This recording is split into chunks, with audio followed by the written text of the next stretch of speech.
reproductive tract. So we have right side and left side. We weren't able to get back, or I wasn't able to get back far enough to get the cervix, but the cervix is going to be sitting down here. So we have uterine body is right here. Then we have the uterine horns going up both sides. So left uterine horn, right uterine horn. As that uterine horn goes up, we get this little lima bean or kidney bean shaped structure. That is the ovary of the dog. So the left ovary, excuse me, the right ovary is here. The left ovary is still encapsulated. You can see that there's a fair amount of visceral fat attached to this and that I didn't dissect off. That's all very normal. There's also what we call a suspensory ligament, and that's going to be this structure coming off the top. So there's my ovary. There's my ovary. Coming off the top, there's a suspensory ligament that attaches to the abdominal wall. And the reason that's important is in surgery next year, when the doctor ruptures that suspensory ligament or broad ligament, depending on what your doctor wants to call it, when we spay a dog or a cat, that's actually the most painful part of the entire procedure, is breaking that ligament. So you'll see their heart rate and respiration rate potentially elevate at that time. So that is female reproductive tract.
So on this here, we have the kidney and the urinary bladder. So the urinary bladder opening right here, that is going to lead out into the urethra. So the urethra is what epithra is, a way to remember it so that you don't get it confused with the ureter. So the ureter is going to take urine from the kidney to the urinary bladder, which is a holding station. From there, it leaves the body through the urethra. So we've got good ureter coming up here. We have a renal artery coming out of the kidney here.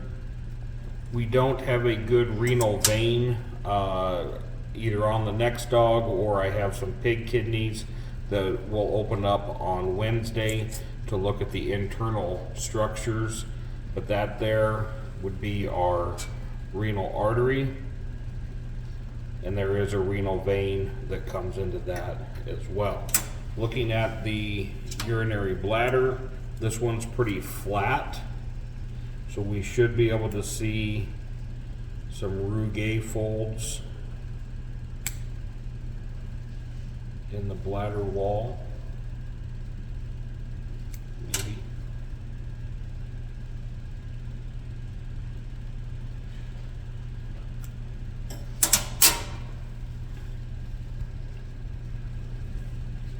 So if we turn the urinary bladder inside out, they're not great. Hopefully the stomach will be a little bit better, but these little ridges here are all the Rugae folds. Okay. The urinary bladder is actually pretty thick. It's a thick muscular structure. So this bladder here is completely empty. On a dog this size, full at complete maximum. You're probably looking at, I don't know, cantaloupe size is how much bigger this bladder will stretch. So it'll stretch pretty significantly compared to where it is right now. So that is urogenital section.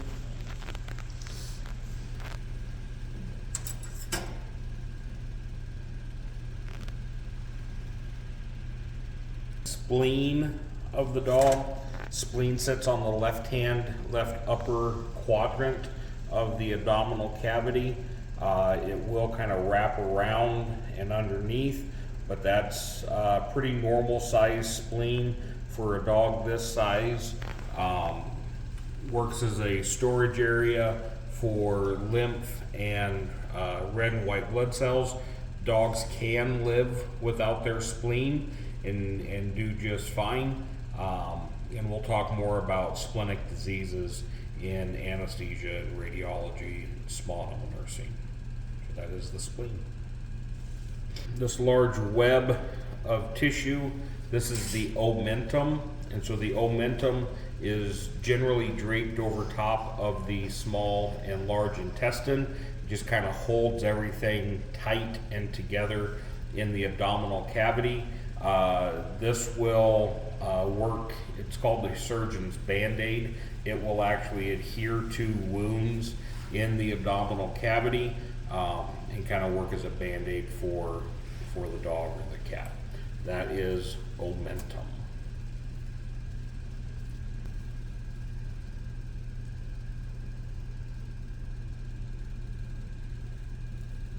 On this liver, so this is the right hand side of the liver, this is the left hand side of the liver, so it's like the dog is lying on its back with its head towards me. We have the right middle liver lobe, which is this one. We have the right lateral liver lobe, which is this. And then if we flip the liver up, we can see this one under here. This is the this is the caudate liver lobe, C-A-U-D-A-T-E. That is the caudate liver lobe. If we put it back in normal, we have the quadrate liver lobe, which is on the left-hand side. We have the left lateral liver lobe, which is this large entire section. This is left lateral. And then if we flip it up, we have the papillary portion of the left liver lobe. So papillary, left lateral, quadrate,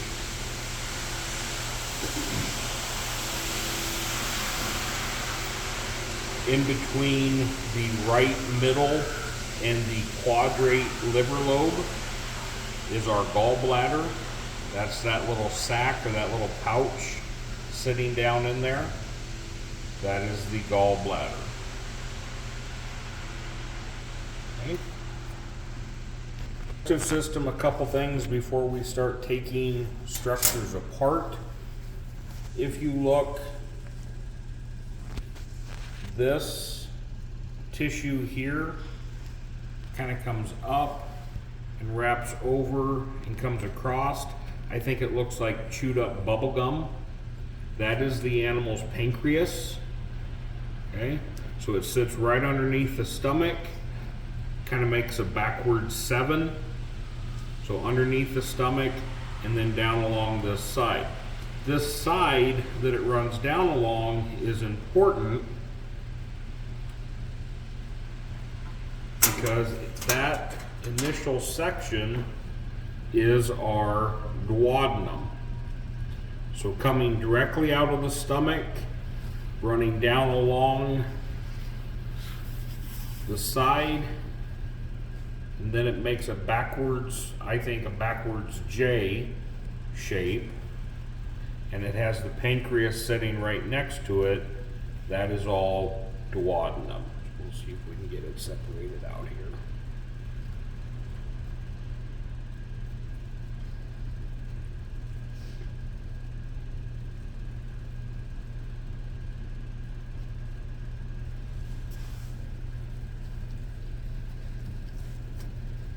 in the body. This is how it's sitting. This is the left-hand side. This is the right-hand side. This here is all duodenum, makes a backwards J hook.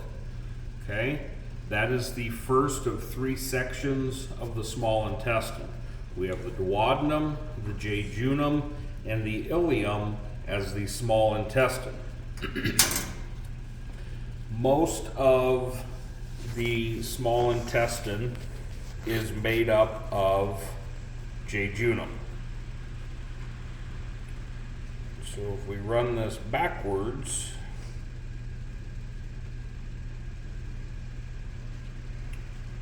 so from this, we'll do this a little ass backwards, I guess. So this pouch here, this is our cecum, or what would be the human equivalent of the appendix. If we come up, this little segment between my fingers is the ileum, I-L-E-U-M. And I can tell it's the ileum because, see this artery running along here? This is the antimesenteric artery.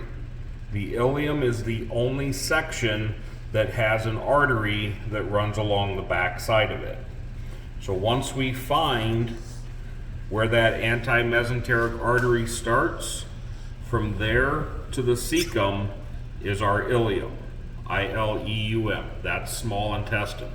Everything between the ileum and our backwards J hook on the duodenum, all of this is jejunum. Okay? And so it just wraps and coils itself together. This is all jejunum. It's the longest section of the bowel or the small intestine. This is all jejunum, jejunum. And right there is where we made our cut going to the duodenum. Okay? In between this tissue here, this is mesentery. All right, and that's where, if you look, we've got vasculature running through here. This is where nutrients leave the small intestine, blood leaves the small intestine, fresh blood comes back. We also have lymph nodes within the mesentery. They're called mesenteric lymph nodes. Just felt one. That's these little structures here. Cats are notorious for getting lymphoma in their bowel, and so we'll see these lymph nodes swell up significantly. On the large intestine, so again I'm going to go back, I'm going to find my cecum. So there is my cecum. This dog here is not very big, so we literally have cecum. This little section right here is my ascending colon. My transverse colon is not very big either. The rest of this going down to the rectum is all descending colon. So this dog doesn't have a whole lot. Ascending, transverse, descending colon. Okay? That is digestive. Last part is looking at the stomach, and we're going to open the stomach from the pyloric sphincter all the way up to the cardiac sphincter. We'll see what this guy ate, this gal ate.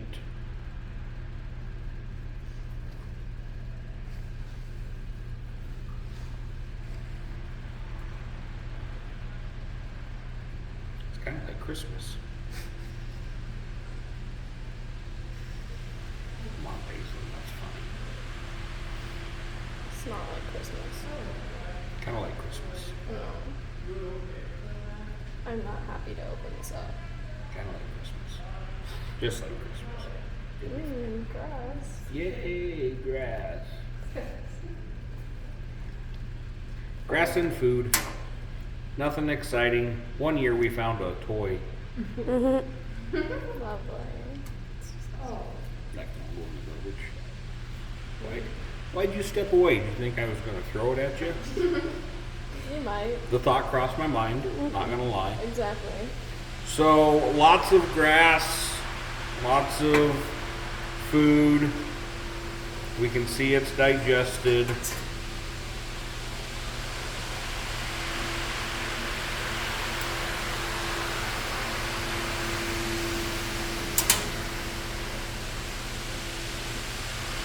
Hair. So, if we look at the outside, we can kind of identify our regions on the outside. This upper region here, this is the fundus. The fundus is closest to the esophagus. That's where a lot of the gas buildup occurs. That's why after you've eaten, especially like next week after Thanksgiving, you'll have all that pressure right underneath your rib cage, because this is just filled with gas and it's putting pressure up on your diaphragm, and that's why you belch, and that's why you're really uncomfortable. So that is the fundus. The fundus is going to stretch. Then we get into the body, which is kind of the middle third. That's where most of the digestion or most of the grinding and breaking down of the food stuff occurs.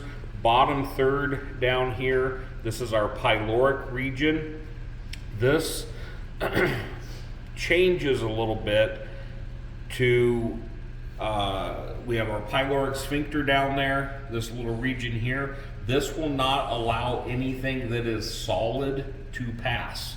That's why all of this food stuff and grass was still there, because it didn't meet the consistency to allow the food stuff, or to allow the pylorus to dilate and allow the food stuff to pass through.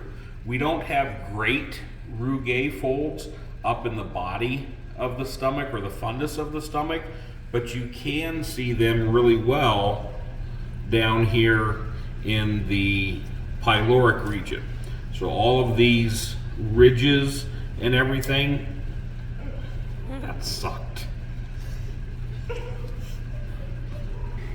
why you should wear safety glasses. All of that there, that is that is all rugae folds of the pyloric region. The body and the fundus, the rugae folds up here are going to look just the same. The only difference is this stomach is completely stretched out and dilated because of the food stuff that was present. The cardiac sphincter,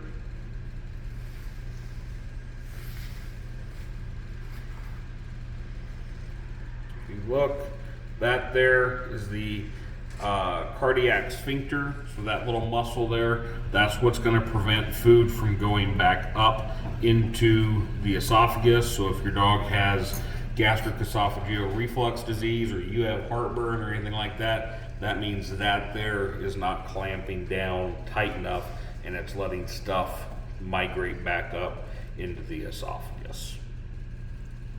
Okay. Questions on digestive tract?